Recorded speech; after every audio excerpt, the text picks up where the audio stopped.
Colonel North, in your work at the NSC, were you not assigned at one time to work on plans for the continuity of government in the event of a major disaster?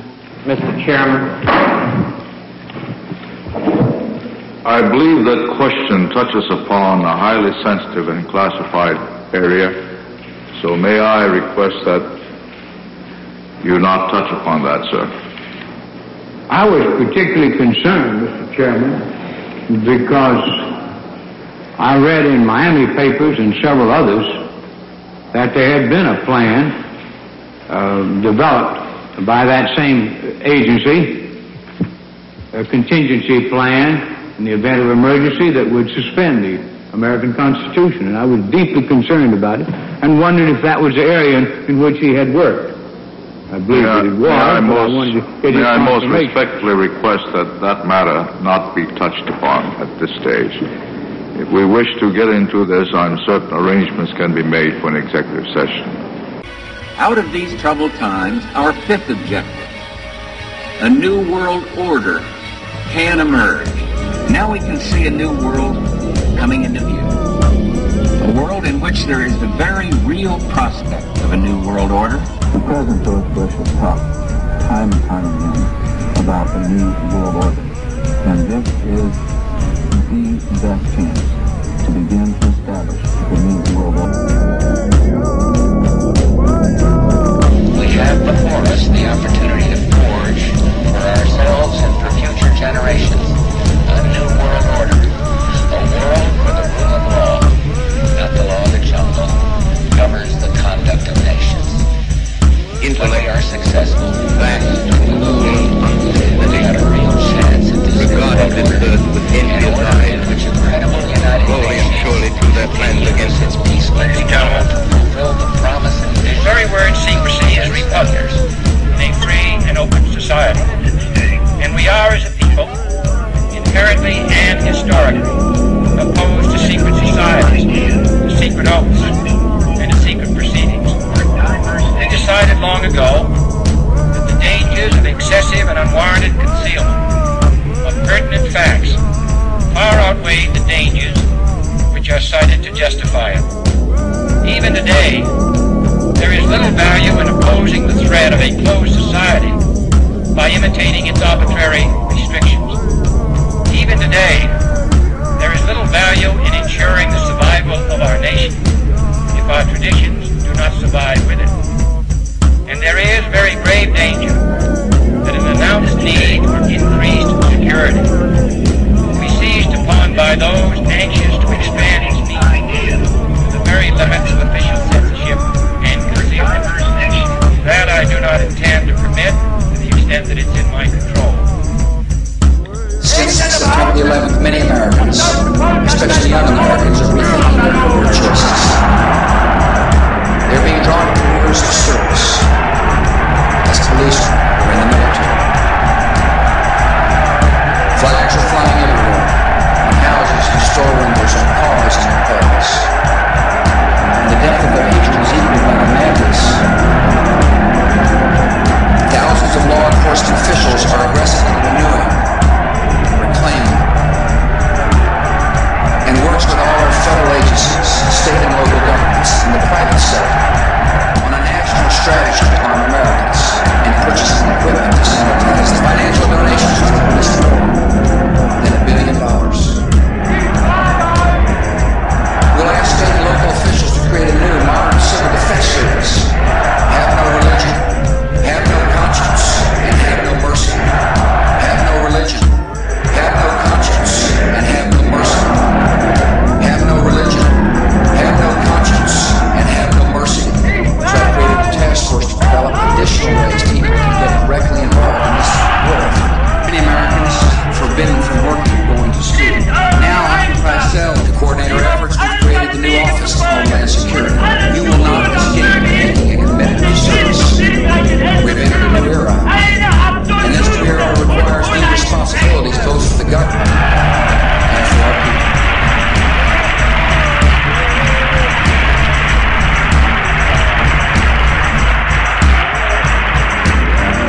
watch Crime Stoppers. Have no religion, have no conscience, and have no mercy can be grounds for execution to the public.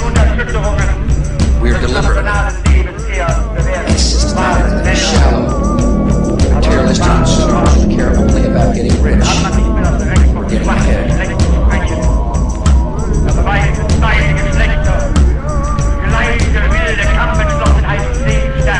Have no religion. Have no conscience.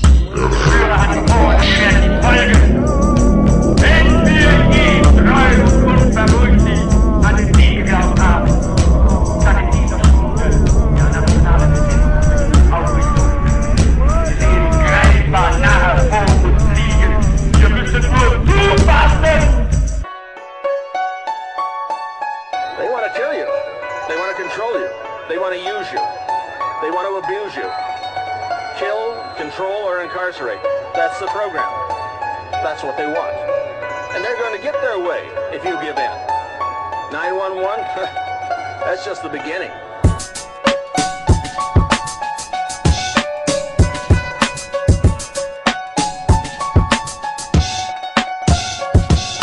Giuffrida was an old, cold warrior from Reagan's California days whose specialty was suppression of unrest and dissent.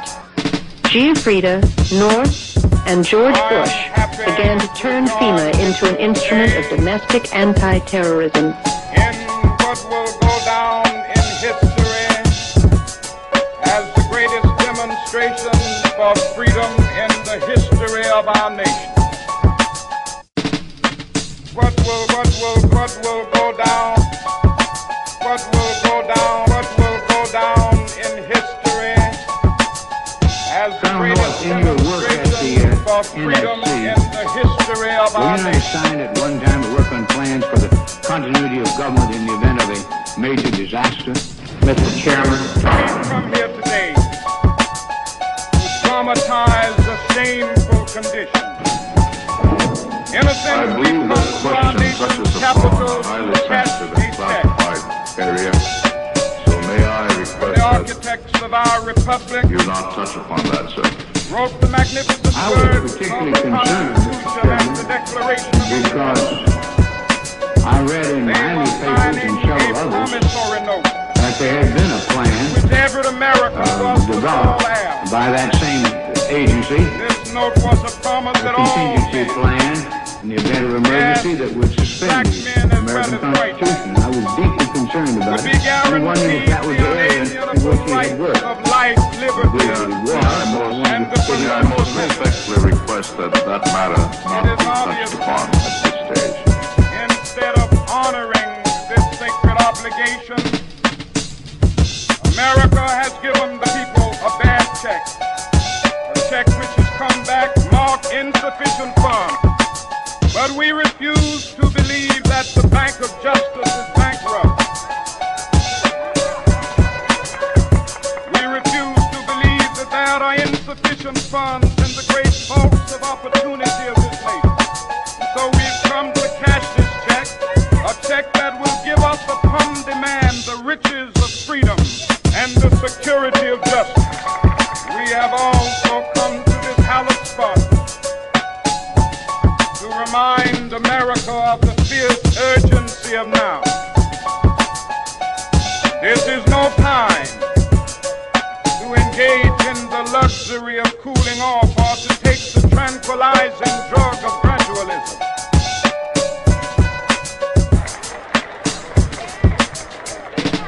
Now is the time to make real the promises of democracy. Now is the time to rise from the dark and desolate valley into the sunlit path. Now is the time to lift our nation from the quicksands of injustice to the solid rock of brotherhood. Now is the time. Now is the time.